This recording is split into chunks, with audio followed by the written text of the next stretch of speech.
ఎన్ని వందల మందినైనా మెంటేసుకునిరా. చివరి తల తెగే వరకు కత్తి బదలను చెయ్యి మార్చను. ఒంటి చేత ఓచకోత. కానీ ఇది ముడిపడే చోటు, తలపడే చోటు కాదు. వద్దు, నిన్ను చంపడమే నాకు శుభకార్యం. ఇప్పుడే ఇక్కడే నీకు సావుని చూపిస్తా. నన్ను చూడాలంటే చౌకుండా పర్మిషన్ కావాలా? అపాయింట్మెంట్ లేకుండా వస్తే అకేషన్ చూడను, లొకేషన్ చూడను. అడ్డంగా నరుగుతా. పిల్ల తుంక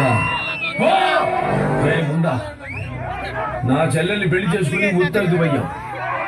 ఇప్పుడు నిన్ను బతికించింది నీ మగతనం కాదు, నా చెల్లెలు 5వ తరగతి. పోయి నీ పెళ్ళానికి చెప్పుకో. నా కోడక్క వీరసింహారెడ్డి పసుపు కుంకాలు పంపించాడని చెప్పు.